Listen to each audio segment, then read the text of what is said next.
کیا میں روزانہ میرے پاس میں بچہ گستاخ ہے، بچہ نافرمان ہے، باپ جی بچہ سنتا نہیں ہے، بچہ یہ ہے، بچہ وہ ہے۔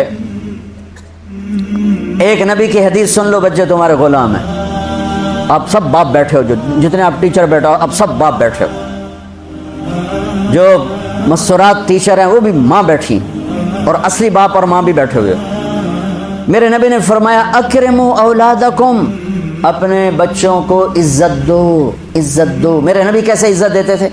حضرت فاطمہ گھر میں انٹر ہوتی، اور یہ حضرت فاطمہ کا آنا کوئی 8ویں دن نہیں ہوتا تھا، گھر کے ساتھ گھر تھا، 2-4 گھر چھوڑ کے حضرت فاطمہ کا گھر تھا۔ ہر دوسرے تیسرے دن حضرت فاطمہ آتی ہیں، میرے نبی چیئر پہ بیٹھے ہیں، زمین پر بیٹھے ہیں، چارپائی پر بیٹھے ہیں، لیٹے ہوئے ہیں، جو ہی فاطمہ کو دیکھتے آپ کھڑے ہو جاتے۔ سبحان اللہ، کوئی اپنے بچوں کے لیے کھڑا ہوتا ہے؟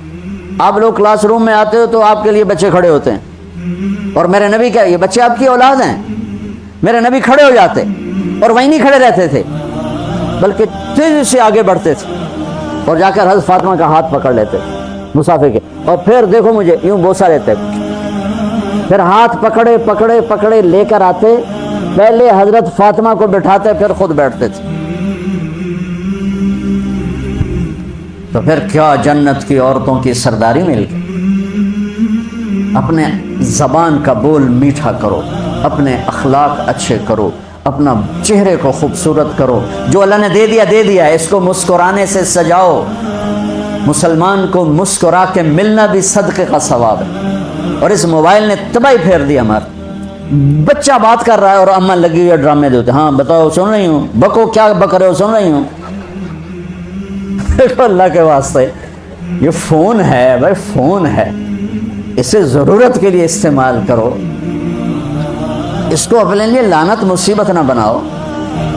ایک خاتون پیپر چیک کر رہی تھیں، ٹیچر تھیں، تو چیک کرتے کرتے رونے لگی، تو ان کے خامن نے پوچھا کیا ہوا؟ تو انہوں نے پیپر آگے کر دیا، roll number dash dash dash, تو اس میں تھا کہ تم کیا بننا چاہتے ہو، ایک کوشچن تھا، تم کیا بننا چاہتے ہو؟ تو اس بچے نے یہاں سے شروع کیا، I want to be a smart phone, یہاں سے اس نے یہ بات، چھوٹے بچوں کا پیپر، تو وہ پڑھا کہ بھئی میں اسمارٹ فون بننا چاہتا ہوں، چونکہ میرے ماں باپ جتنا فون کو اہمیت دیتے ہیں اتنا مجھے اہمیت نہیں دیتے، تو میں اسمارٹ فون بننا چاہتا ہوں۔ تو اس کے خامن نے کہا تو اس میں تو کیوں رو رہی؟ کہا تمہیں پتہ یہ رول نمبر کس کا ہے؟ کہا نہیں، کہا یہ تیرے میرے بچے کا ہے۔ میرے نبی نے ایک زندگی سکھائی، آپ گھر میں آتے تھے مسکراتے ہوئے آتے تھے، اظہار محبت فرماتے تھے۔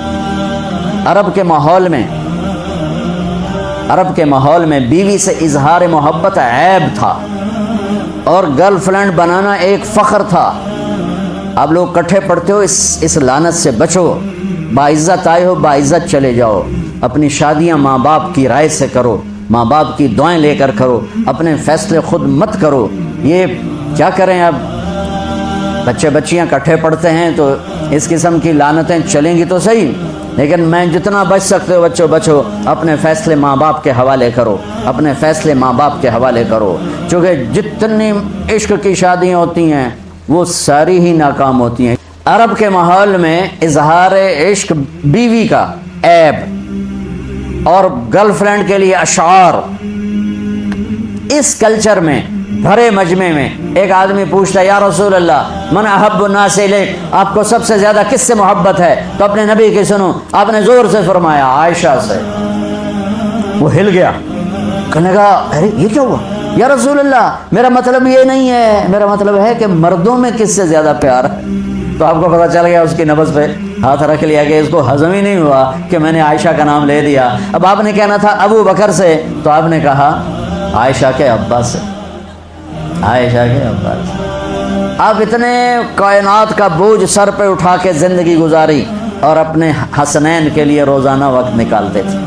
آپ کہتے ہو میں ریکٹر ہو گیا ہوں، میرے پاس ٹائم کوئی نہیں، میں پروفیسر ہو گیا ہوں، میرے پاس ٹائم ہی کوئی نہیں، تو کیا فائدہ ہے ٹائیاں لگانے کا؟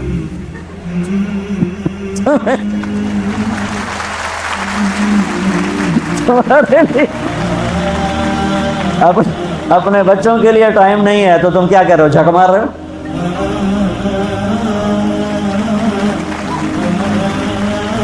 میرے نبی سے زیادہ مصروف کوئی آئے گا، بولو، جواب دو زور سے۔